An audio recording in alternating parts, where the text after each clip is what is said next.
அண்ணே ஒரு 20 காய் தேங்காய் இருக்கு, எடுத்துக்கிறீங்களாண்ணே? தேங்காவா? எங்கனே முன்னாடி மாதிரி இப்பெல்லாம் வியாபாரமே இல்லைண்ணே. சரி, நம்மளை மதிச்சு வேற வந்துட்டியா? கொண்டாங்க பாப்போம் காய. காய் 5 ரூபான்னா எடுத்துக்கலாம்ண்ணே. என்னண்ணே 5 ரூபா தான் சொல்றீங்க? அண்ணே அப்படி இப்படின்னு பார்த்தாவே அசலே கைக்கு வராது போல. என்ன இப்படி பண்றீங்க? சே, என்ன பண்றது, எங்க நிலைமை. இந்தாங்க 20 காய் இருக்கு, பார்த்து கொடுங்க. இருக்குண்ணே.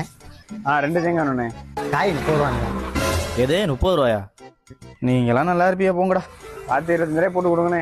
எங்கேண்ணே நமக்கு 28 ரூபாய்க்கு தானே வருது, இன்னும் கட்டுப்படி ஆகாது. இது நமக்கு தெரிஞ்ச ஆளுனால தானே 30 ரூபாய்க்கு கொடுக்குறேன். அடி நான் கொடுக்கவே மாட்டேன். பரவாயில்ல கொடுங்க.